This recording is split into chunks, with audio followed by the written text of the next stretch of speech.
이렇게 주일을 맞이해서 하나님 앞에 영광 돌리는 여러분들에게 하나님의 그 신은총과 위로하심이 있으시길 간절히 기원합니다. 2주 전서부터 요나를 통해서 우리는 하나님께서 한 교인이 한 사람 교회에 나와서 신앙생활하면 어떻게 그를 이끌어 가시는지 신앙 여정을 살펴보면서 함께 은혜를 나누고 있습니다. 어찌 보면 마치 요나를 보면 신앙 여정의 약도와 같다라고 그렇게 얘기할 수 있을 거예요. 그래서 요나의 모습을 보면 하나님께서 저와 여러분을 어떻게 이끌어 가실지 좀 알 수 있겠죠. 요나는 똑같은 한 사람이지만 그를 세 부분으로 나눠서 말씀드릴 수 있다 그렇게 얘기를 했습니다. 첫째 부분은 먼저 이름 붙이기 나름이겠습니다만 저는 그 첫째 부분을 교인과 같은 모습이다 그렇게 말씀드렸고, 두 번째 나눌 수 있는 것은 변화되어가는 개조 상태에 있는 요나, 세 번째 부분은 변화되어서 성도다운 성도 같은 요나 그렇게 나눌 수 있다고 말씀드렸었죠. 그러면 교인과 같은 요나의 특징은 무엇일까? 제가 2주에 걸쳐서 이 부분을 말씀드렸습니다. 첫째로는 하나님의 뜻을 저버리고 자신의 뜻을 앞세운다. 니느웨로 가라고 하는 것은 분명히 하나님의 뜻입니다. 근데 하나님의 뜻보다는 내 뜻을 앞서요. 왜 그렇습니까? 니느웨 사람들은 아수르 사람들로서 이방인이고 그들의 원수입니다. 그러니까 그들이 구원받는 거 내가 그 꼴을 못 보겠다는 거예요. 내 마음으로 안 맞는다는 거예요. 그래서 자기 뜻을 앞서요. 두 번째로는 사명을 쉽게 저버리고 말았습니다. 분명히 이 요나에게 사명을 주셨어요. 그 사명은 어떤 사명이냐면 파수꾼의 사명입니다. 근데 지금 요나는 니느웨 가서 야, 너희들이 회개하지 아니하면, 하나님께 돌아오지 아니하면 하나님께서 너희들 멸망시키신다고 한다. 그 말씀 분명히 전했어야 될 텐데 그 사명 감당하는 것을 거부해요.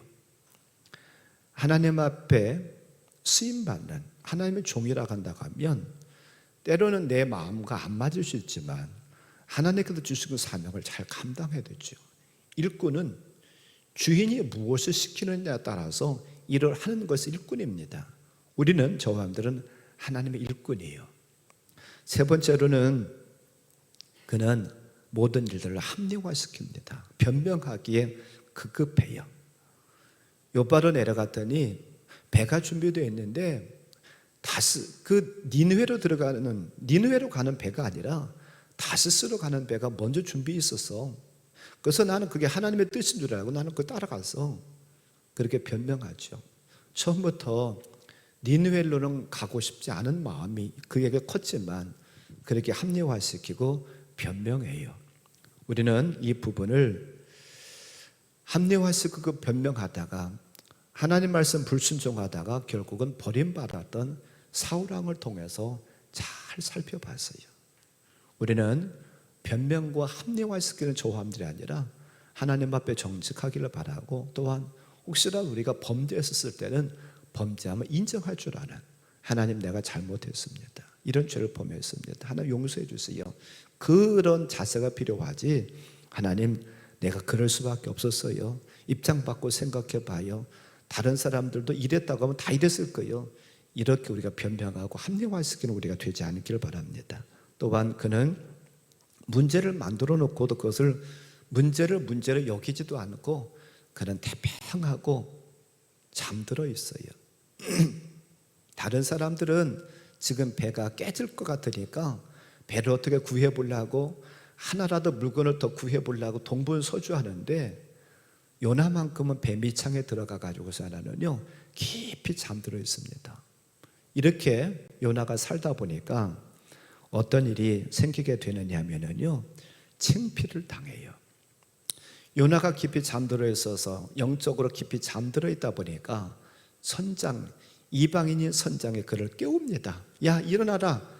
지금 다른 사람들은 이 폭풍우를 만나가지고 배를 구하려고 동분서주하는데 너는 이렇게 자고 있느냐, 그러면서 그를 깨워요. 그리고 그는 비웃음거리가 됩니다. 어찌하여서 내가 그렇게 하였느냐? 우리가 하나님의 뜻대로 하나님 말씀대로 제대로 살지 못한다고 하면 우리도 남들로부터 손가락질을 당하고 비웃음거리가 될 수밖에 없다는 사실을 기억하길 바랍니다.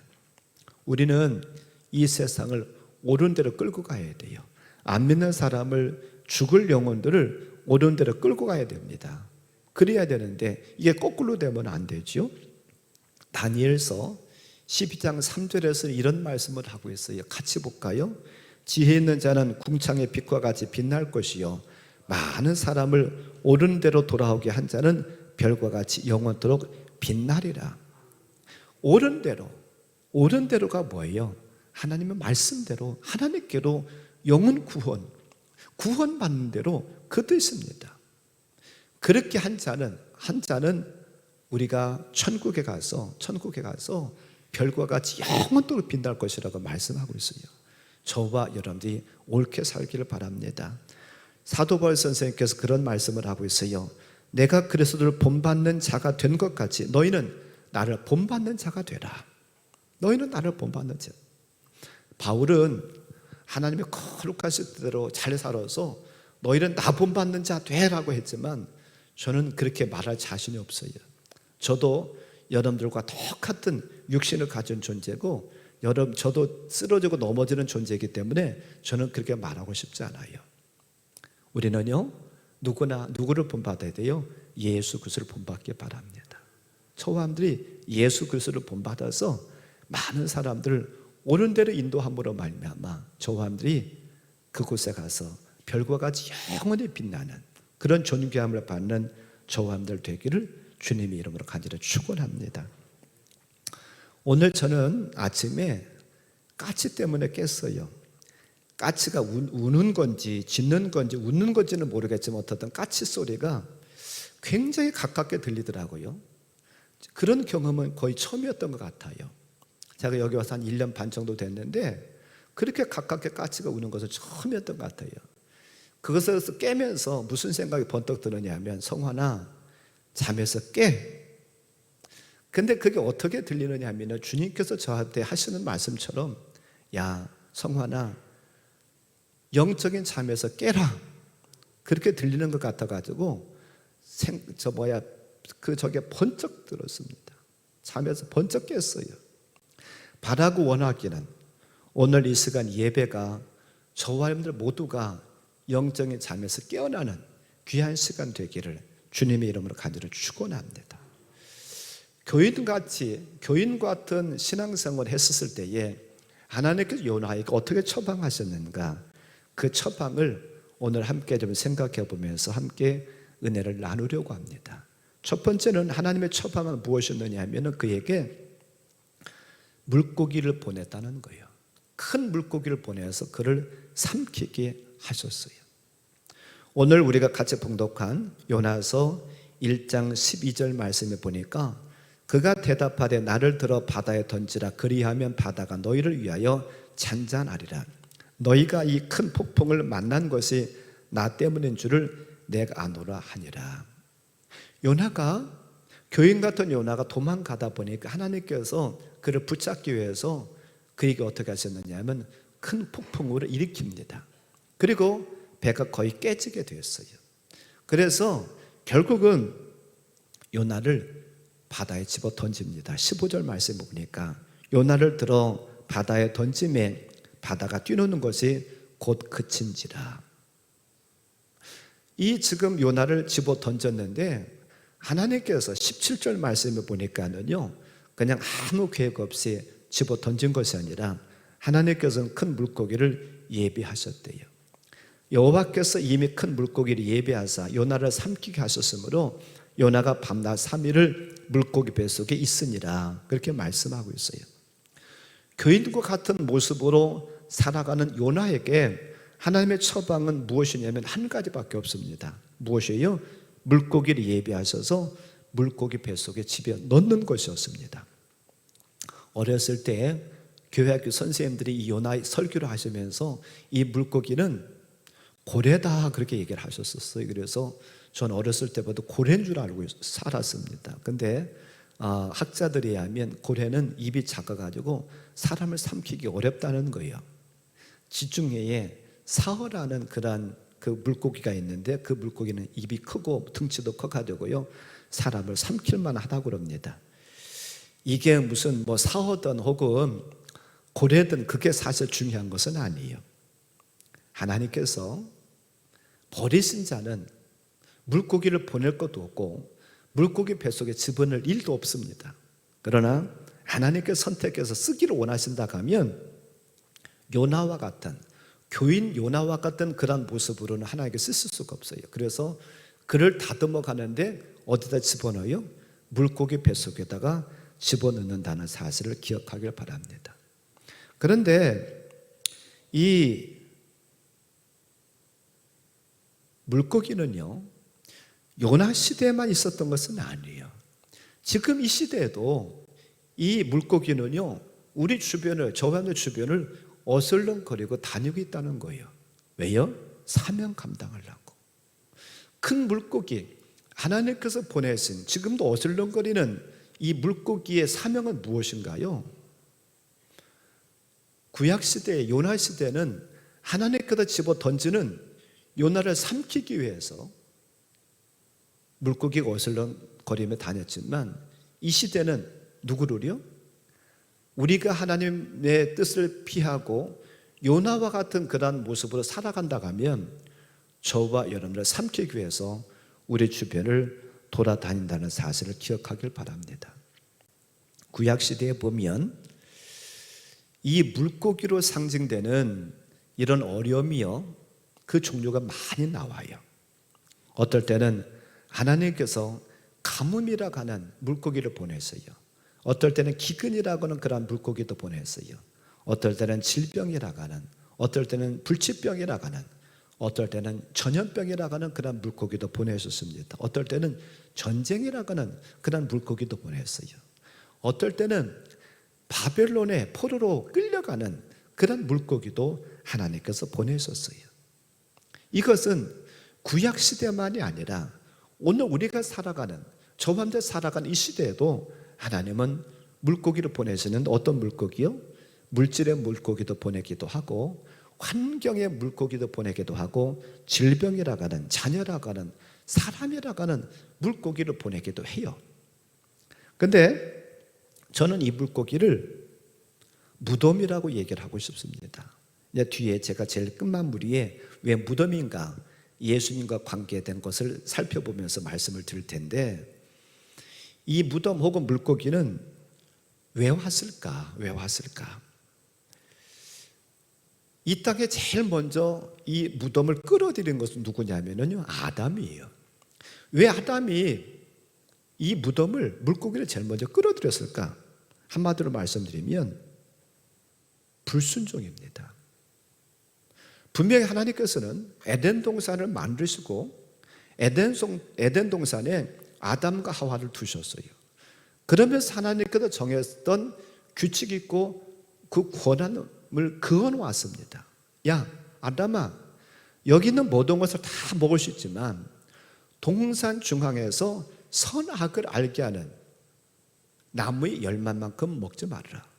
거기다 손을 대고 먹으면 내가 정녕 죽으리라고 하면서 하나님께서 선을 그어놨어요.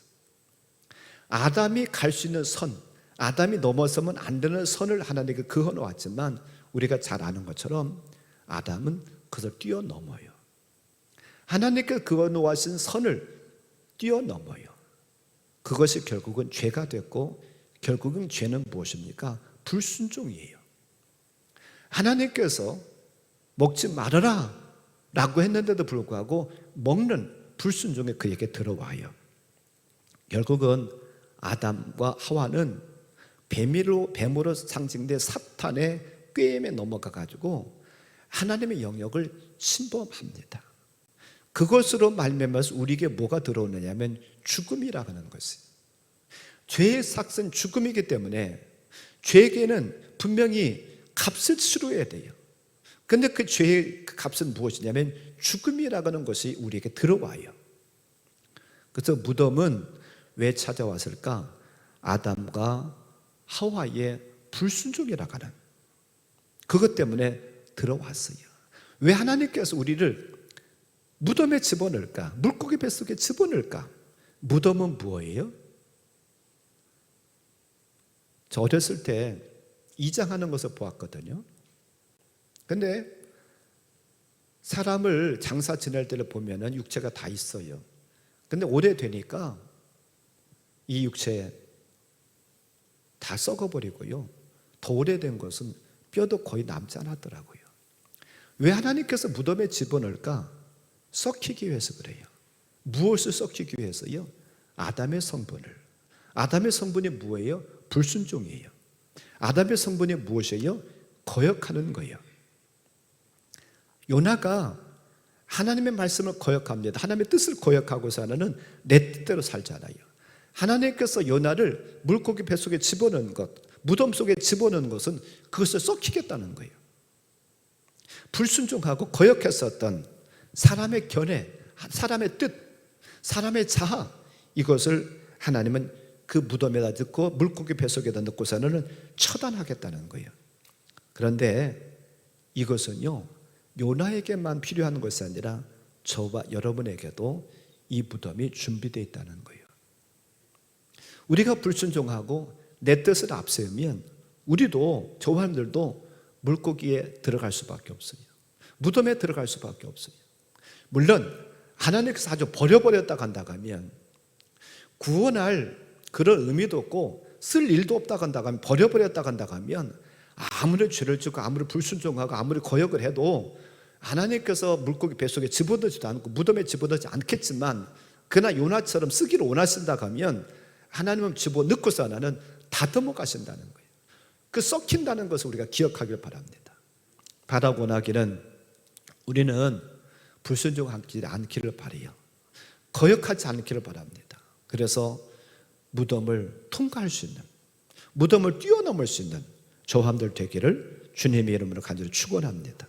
두 번째로는 그런 물고기 뱃속에 들어가면 어떤 일이 있을까? 우리가 한번 상상을 해봐요. 큰 물고기 뱃속에 내가 들어와 있다. 지금 이 물고기 위에 내가 들어와 있다 한번 생각해봐요. 어떻게 했는가? 심정이 어떻게 했는가? 저도 말씀을 준비하면서 혼자 곰곰이 생각해봤어요. 그랬더니 이런 생각이 들어요. 참 답답하겠다. 위가 나를 감싸고 있으니 얼마나 답답하겠다. 아마 숨도 쉬기가 어렵지 않겠는가? 그런 생각이 들었어요. 또 얼마나 캄캄할까? 위 속에 들어가 있으니 얼마나 캄캄할까? 숨이 턱턱 막히고 아마 그랬을 겁니다. 그리고 아마 위가 움직이면서 그것을 살카대 닿으면 굉장히 끈적끈적하고 기분 좋지 않았을 것 같아요. 그게 지금 뱃속에 들어와 있는 거예요. 그런데 더 어렵고 더 중요한 것은 물고기 뱃속에서 아무리 소리쳐도 나 좀 꺼내달라고, 너무 답답하고 힘들다고, 나 나가야 되겠다고 아무리 물고기에 소리쳐도 물고기는 내 소리에는 아무 반응을 안 한다는 사실이에요. 물고기는 누구 말만 들어요? 누구 말씀만 들어요? 하나님 말씀만. 왜요? 하나님께도 준비했으니까, 하나님께 예비하셨으니까 하나님 말씀만 이 물고기는 듣는다는 거예요. 다윗은 하나님의 큰 사랑을 받았던 자입니다. 그런 그에게도 무덤의 세월이 있었어요. 시편에 보면, 시편은 150편으로 이루어졌는데 많은 시가 다윗의 시입니다. 그런데 이 많은 다윗의 시 중에서 찬양도 있고 경배도 있고 감사도 있고 있습니다만, 또 많은 부분이 무엇이 있느냐 하면요, 그가 어려움을 당하면서 탄식하는 그런 기도의 시가 많이 있어요. 저는 오늘 시편 22편을 좀 소개하려고 그러는데 다윗의 심정이 잘 나타나 있는 시가 아닌가, 그런 생각을 합니다. 그 원수들이 그를 억압하고 참 어렵게 만들어요. 그리고 또한 그를 비웃습니다. 그래서 말씀에 보면 그 원수들을 황소로 비유하고 있고 힘센 소로 비유하고 또한 개들로 표현하고 있어요. 얼마나 힘들었더니 이렇게 얘기를 합니다. 거기 한번 12절부터 한번 보면, 많은 황소가 나를 에워싸며 바산의 힘센 소들이 나를 둘러쌌으며 내게 그 입을 벌림이 찢으며 부러지는 사자 같으니이다. 나는 물같이 쏟아졌으며 내 모든 뼈는 어그러졌으며 내 마음은 밀랍 같아서 내 속에서 녹았으며 내 힘이 말라 질그릇 조각 같고 내 혀가 입천장에 붙었나이다. 주께서 또 나를 죽임의 진토에 속에 두셨나이다. 개들이 나를 에워쌌으며 악한 부리가 나를 둘러 내 수족을 찔렀나이다. 내가 내 모든 뼈를 셀 수 있나이다. 그들이 나를 주목하여 보고 내 겉옷을 나누며 속옷을 제비 뽑나이다. 그뿐만 아니라 6절과 8절에서는 그들이 그렇게 나를 비웃는다는 거예요. 나는 벌레요 사람이 아니라 사람의 비방거리요 백성의 조롱거리니이다. 나를 보는 자는 다 나를 비웃으며 입술을 삐죽거리고 머리를 흔들며 말하되 그가 여호와께 의탁하니 구원하실 걸 그를 기뻐하시리니 건지실 걸 하나이다. 이렇게 비웃는다는 거예요. 그러니까 지금 황소 혹은 바산의 힘센 소 혹은 개들로 표현된 이 원수들이 이렇게 지금 어렵게 만들고 또한 다윗에게 비웃는, 야 너 하나님 잘 섬기니까 너 하나님 구원해 주실 거야 그러면서 비웃는 그런 일들이 있을 것이라는 거예요. 있다는 거예요. 그래서 하나님을 찾고 찾았는데도 불구하고 하나님께서 아무 응답이 없어요. 그래서 1절과 2절에서 어떻게 탄식하고 있느냐 하면 하나님 나를 버리셨습니까? 나를 버리셨습니까? 거기 한번 같이 읽어보지요. 내 하나님이여 내 하나님이여 어째 나를 버리셨나이까? 어째 나를 멀리하여 돕지 아니하시오며 내 신음소리를 듣지 아니하시나이까? 내 하나님이여 내가 낮에도 부르짖고 밤에도 잠잠하지 아니하오나 응답하지 아니하시나이다. 얼마나 답답했는지 하나님을 찾고 찾아요. 부르짖어요. 그런데도 마치 하나님께서 나를 버리신 것처럼 아무 대답이 없다는 거예요. 이게 어찌 보면 더 어려운 것 아니겠어요? 사람들이 그렇게 조롱하고 비판하고 그런 말을 한다 할지라도 하나님 내가 힘들고 어려워요. 그럴 때 하나님께 오냐? 내가 너 여기 있다. 내가 너 지킬게. 내가 너 인도해 줄게. 그러면 좋을 텐데 하나님은 아무 말씀도 안 하신다는 거예요. 하나님 나를 버리셨습니까? 내 신음소리를 듣지 아니하셔요? 내가 밤에도 낮에도 부르짖어도 하나님은 아무 말씀이 없으십니다. 얼마나 답답하고 얼마나 캄캄하고 얼마나 힘들었겠어요. 아마 지금 예배를 드린 여러분들 가운데도 혹 이런 고통과 환난을 당하시고 답답함을 당하시는 분들도 계실지 모르겠어요. 어찌 보면 그게 지금 요나의 물고기 뱃속이고 또한 무덤입니다. 이 무덤은 이 물고기 뱃속이 이렇게 답답하고 이게 힘들고 어렵다는 거예요. 그런데 참 신기한 것은 무엇이냐면 지금 요나가 물고기 뱃속에 며칠 있었느냐 하면 3일 있었어요. 그렇다고 한다고 하면 물고기가 다 소화시켜 버려야 되잖아요. 우리도 식사를 하면 그 음식물이 위 속에 들어가서 몇 시간이면 다 소화가 끝납니다. 물고기도 마찬가지일 거예요. 물고기도 삼켰으면 위에서 소화가 됐어야 되잖아요. 요나를 소화시켜 버려야 되잖아요. 그런데 물고기가 요나를 소화시키지 않고 있습니다. 이처럼 하나님의 뜻이 있어서 하나님께서 변화시키려고 하나님께서 다듬어 가시는 사람은 너무 고통이 심하면 우리가 무슨 생각합니까? 차라리 내가 죽고 싶다. 차라리 하나님께서 나를 데려갔었으면 좋겠다. 이렇게 사는 것보다 차라리 내가 죽는 게, 차라리 하나님께서 나를 데려가시는 게 나 속 편하겠다. 그래도 죽을 수도 없다는 거예요. 왜요? 하나님 뜻이 있기 때문에. 하나님께 뜻이 있기 때문에 이 물고기가, 요나를 삼킨 물고기가 그를 소화시키지 못한다는 거예요. 왜요? 하나님은 집어넣고 물고기 뱃속에 집어넣고 그를 다듬어 가시기를 원하시는 거예요. 무덤에 그를 집어넣고서 하나는요 그를 썩히기를 원하시는 거예요. 무엇을요? 아담의 성분을, 아담의 불순종을, 거역의 영을 하나님은 썩히기를 원하시는 거예요. 그게 하나님의 목적입니다. 그 목적이 이루어지면 하나님께서는 그를 내보내지요. 우리가 혹시라도 물고기 뱃속에 캄캄함에 답답함이 있다 할지라도 우리는 이겨내기를 바랍니다. 고린도후서 4장 8절에서 10절에서 이렇게 말씀합니다. 우리가 사방으로 우겨쌈을 당하여도 쌓이지 아니하며 답답한 일을 당하여도 낙심하지 아니하며 박해를 받아도 버림받지 아니하며 거꾸러뜨림을 당하여도 망하지 아니하며 우리가 항상 예수의 죽음을 몸에 짊어짐은 예수의 생명에 또한 우리 몸에 나타나게 하려 함이라. 아멘. 하나님께서는 우리에게 물고기 뱃속에 들어가 있는 우리에게, 혹 우리가 비록 무덤에 내려간다 할지라도 우리를 통해서 하나님 영광이 나타나고 우리를 통해서 예수님의 생명이 나타나기를 원하신다는 거예요. 이것 때문에 저 사람들을 무덤에 물고기 뱃속에 집어넣는다는 거예요.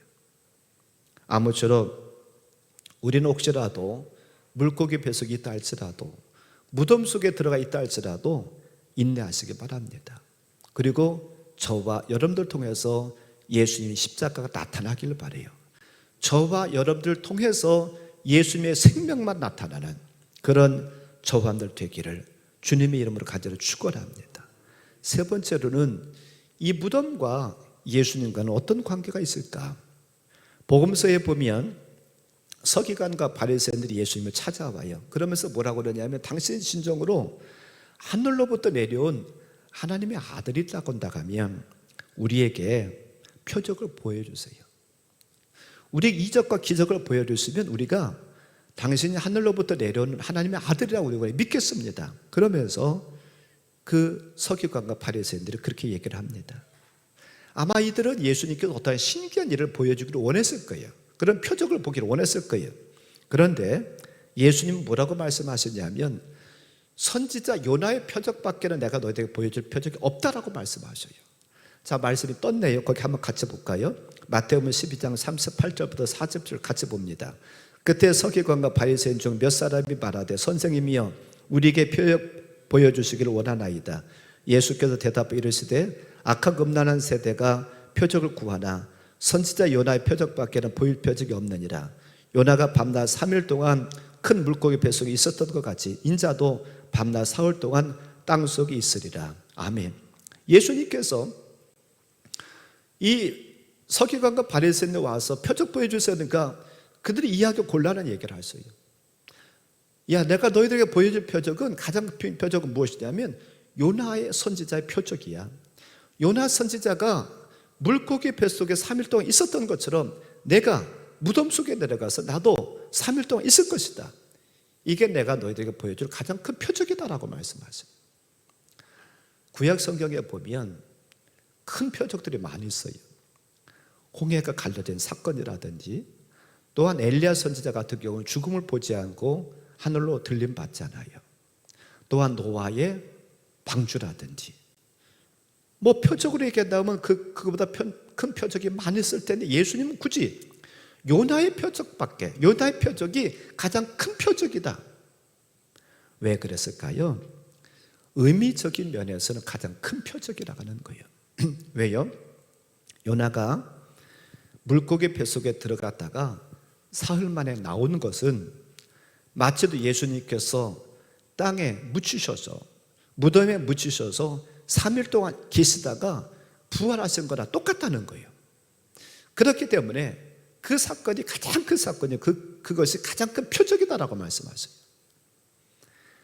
우리 인류에게 있어서 가장 큰 슬픔은 무엇이냐면 아담을 통해서 우리에게 죄가 들어온 사건이 가장 큰 슬픔이에요. 그 어떤 것보다도 가장 큰 슬픔입니다. 아담이 범죄하기 전까지는 죄라는 게 없었어요. 그래서 죄라는 것이 없었기 때문에 죄가 없으면서 결국은 죽음이라는 것도, 사망이라는 것도 없었어요. 그런데 아까 말씀드린 것처럼 아담이 불순종하고 또한 그가 거역함으로 말미암아서 죄가 들어왔고, 죄의 값이 결국이 죽음이라고 하는, 사망이라고 하는 그 결과가 우리에게 와요. 그래서 어찌 보면 우리 인간에게서 가장 큰 슬픔, 소식은 아담의 범죄한 소식이 가장 큰 슬픔이에요. 그런데 그와 반대로 인류 역사에서 가장 큰 기쁨은 무엇일까? 가장 큰 기쁨은요, 예수님께서 부활하셨다는 거예요. 왜요? 부활이라고 하는 것은 죄의 문제를 해결하셨다는 얘기입니다. 그렇기 때문에 부활이라고 하는 것이 가장 큰 사건이고 가장 기쁜 거예요. 예수님께서 지금 그 말씀을 하시는 거예요. 내가 무덤에 들어갔다가 무덤 3일로 끝나는 것이 아니라 다시 나올 것이다. 부활할 것이라는 거예요. 결국은 요나가 물고기 뱃속에 들어간 것은 내가 어떤 죽음과 어떻게 죽음을 이기는가를 보여주기 위한 예표라는 거예요. 그렇기 때문에 요나의 3일간의 물고기 뱃속의 표적이 가장 큰 표적이다라고 말씀하셔요. 예수님께서 십자가의 모든 고통을 당하시고 죽으셨습니다. 그리고 장사 지냈어요. 그리고 사흘 만에 예수님께서 부활하셨어요. 그 부활이라고 하는 것은 두 가지 의미가 있습니다. 첫째로는 죄를 이겼다라고 하는 의미가 있어요. 또 한 가지 의미는 저와 여러분들도 예수님처럼 부활할 수 있다라고 하는 그런 소망이 생겼다는 의미가 있습니다. 말씀을 한번 볼까요? 고린도전서 15장 20절부터 22절의 말씀입니다. 같이 한번 보지요. 그러나 이제 그리스도께서 죽은 자 가운데서 다시 살아나사 잠자는 자들의 첫 열매가 되셨도다. 사망이 한 사람으로 말미암았으니 죽은 자의 부활도 한 사람으로 말미암는도다. 아담 안에서 모든 사람이 죽은 것 같이 그리스도 안에서 모든 사람이 삶을 얻으리라. 아멘. 아담 안에서 모든 사람이, 왜요? 모든 사람이 죄라고 하는 것 때문에 죽은 것 같이 이제는 그리스도 안에서 모든 사람이 삶을 얻을 것이라는 거예요. 왜요? 예수님이 부활하셨죠. 예수님께서 무덤의 3일을 이기시고 부활하심으로 말미암아 이제는 그를 믿는 자들, 내가 길이요 진리요 생명이니 나로 말미암은 아버지께로 올 자가 없다고 하시는 그 예수님 말씀 믿는 자들에게는 무엇이 있다는 거예요? 부활이 있다는 거예요. 그렇기 때문에 예수님께서 요나의 표적이 가장 큰 표적이다. 내가 죽었다가 살아날 것이다. 내가 무덤에서 나올 것이다 라고 말씀하셔요. 우리는 혹시라도 지금 무덤에 갇혀있다가 한다고 하면 부활에 대한 소망이 있길 바랍니다. 이제 다음에 더 이어서 요나에 대해서 말씀드리겠습니다만 결국은 요나가 물고기 뱃속에 나오잖아요. 우리는 부활을 맛보기를 바라요. 저는 두 가지 부활을 그때 더 정확하게 자세히 말씀드리겠습니다만 우리에게는 두 가지 부활이 다 있어야 됩니다. 첫째 부활은 이 땅에서도 우리가 부활해야 돼요. 이왕이면 이 땅에서 잘 돼야죠. 또 우리 궁극적인 부활은 언제요? 주님께서 공중에 재림하시면서 믿는 자들, 구원받을 자들을 부르실 때에 그때 들림받는 것, 이게 최종적인 부활입니다. 우리는 그 두 가지 부활을 다 맛보아야 돼요. 이 땅에서도 이왕이면 잘 돼야 됩니다. 그리고 그보다 더 중요한 것은 예수님께서 오실 때에 다 들림받는 것, 그래서 부활하는 것, 이게 가장 더 중요한 것이죠. 바라고 원하기는 이 두 가지 모두의 부활을 다 경험하는 저함들 되기를 주님의 이름으로 간절히 축원합니다. 아무리 이 땅에 살면서 내가 물고기 뱃속에 들어간 것 같고 무덤 속에 갇힌 것 같아서 답답하고 힘들지 모르지만 주님도 부활하셨듯이 요나도 물고기 뱃속에 3일 동안 있다가 나왔던 것처럼 저와 여러분들도 하나님은 부활시키기를 원하신다는 거예요. 이 부활의 소망을 다 갖고 사시는 저함들 되길 바랍니다. 이것으로 끝날 인생이 아니라 하나님은 저와 여러분들 부활시키셔서 아름다운 모습을 변화시키시고 또한 주님과 함께 영원히 왕노릇하는 그런 날이 있다라는 것을 우리에게 보여주셔요. 그 소망이 반드시 저와 여러분들에게 있어지길 바라고 이 소망을 통해서 저와 여러분들 다 부활하는 부활의 축복을 맛보는 저와 여러분들 되시기를 주님의 이름을 간절히 축원합니다. 오늘 말씀 붙잡고 같이 한 1분만 같이 기도하겠습니다. 하나님